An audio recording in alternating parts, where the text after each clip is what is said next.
right now. I like it. Looks good. Looks like YouTube and LinkedIn chimed in at the same time, so we are live. Welcome back, guys. Justin R. Harris here with the daily business scenarios. We're solving them every single day, all based off of the Daily Drucker.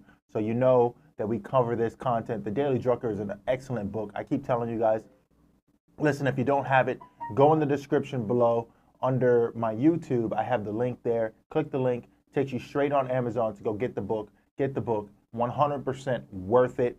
You apply it to your business, and every day, if you want to create a ritual of just becoming sharper with business, I promise you it will expand your horizon. The whole purpose of this business series is, if you are not reading a book, then just follow the series every day. Put the audio versions or video versions of this up and just make it a habit of every day. Listen to me blabber about it.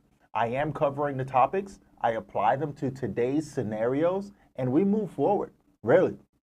Some people get left behind. Some people understand. Some people learn. Some people have heard it all before, and sometimes need to hear it again, right?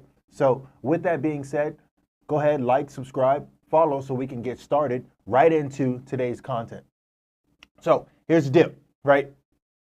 We understand that, like with this topic, right? So you have to understand your decisions, right? When you apply decisions and you're making clear decisions, or you're forming clear decisions, like the title says, right? There are certain ways that you need to do this, right? And one way, like I like to tell people, is quantifying a problem, right? So you create a numerical value, maybe 1 through 5, and that's what helps you decide on which value means more, pros and cons, and add all that up.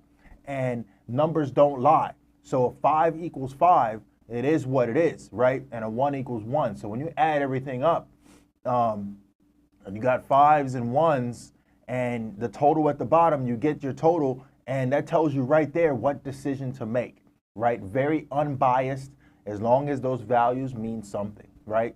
Another way is what Peter Drucker talks about on today's version, right? And so I want to read what he says, that really, I want to just read it straight to you, verbatim, so you guys can kind of feed off of it and see exactly what he's talking about. He goes, a decision process requires clear specifications as to what decision has to be accomplished, right?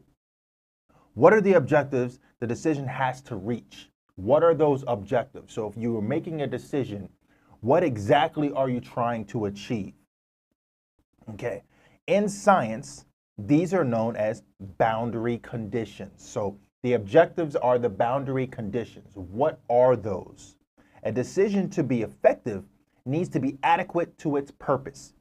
The more concisely and clearly boundary conditions are stated, the greater the likelihood that the decision will indeed be effective in one and will accomplish what it was set out to do. Conversely, any serious shortfall in defining these boundary conditions, you don't define those properly, is almost certain to make a decision ineffectual, no matter how brilliant it may seem.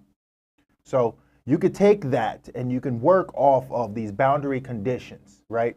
And you can almost apply the same concept that I explained before by taking the boundary conditions and quantifying those pros and cons, right? And then from there, you make your decision. I think you'll become more successful, if you will, with the outcome as a result. It just simplifies the process, right? Keep simple things simple so that the things that are complex, you can spend more time on. Don't waste your time on things that don't make you money, right? Focus on the things that do make you money and solve that